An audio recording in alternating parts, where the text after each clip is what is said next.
I just sometimes I almost don't know what to say, but I have had a lot of conversations with Mr. Hefty, and I do believe, Lee, to your credit, I do believe that you're trying very hard to work with the community and to improve the issues. But I think sometimes issues are even bigger than we even know.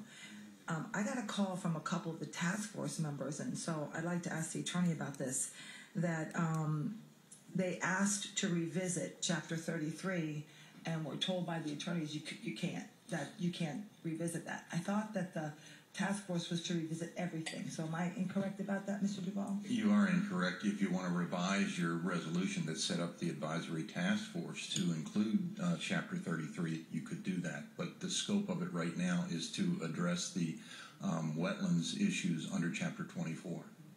So nowhere.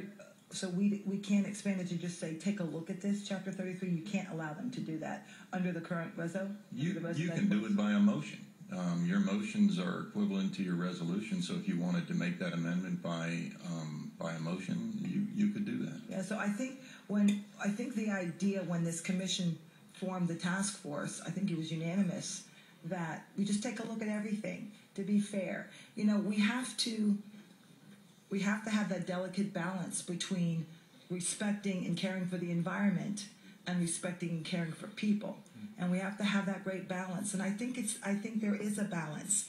And the farming community as a whole, I hear a lot from the farming community. Both Commissioner Moss and I live amongst many of the farming community.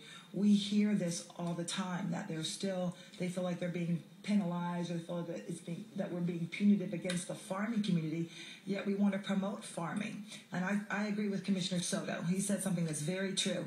The biggest and best environmentalists, some of the best environmentalists I know, are farmers, because they love the land, and they want that land to keep producing for them, so they have to care for the land. I think that this is a part of a bigger problem. I mean, we have a new problem with somebody who's trying to put up a fruit stand, and he wants to put up a fruit stand and make shakes and stuff. Now he's been told he has to put in a $30,000 grease trap, I think, and just a bunch of other things that it's basically the regulations are going to just put him right out of business before he's in business. So I want to be very careful that we protect the environment, but the balance, we have to have the balance.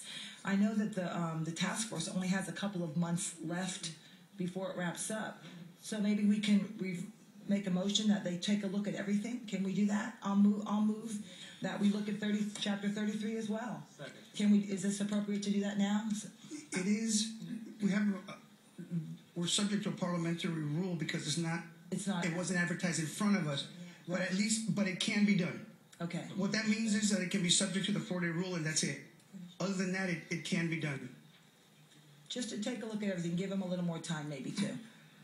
Okay. Go ahead, state your motion, then Commissioner Barrero, or you want to hear Commissioner Barrero first before you make your motion? Whatever you want. Yeah, I'd love to hear from Commissioner Barrero. I know you guys predate me, by the way, all of you.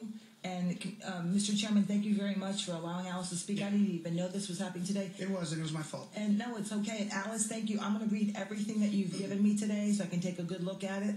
But from the phone calls I was getting from the task force, they feel frustrated that their hands are tied, that they can't look at what they thought they were going to be able to look at.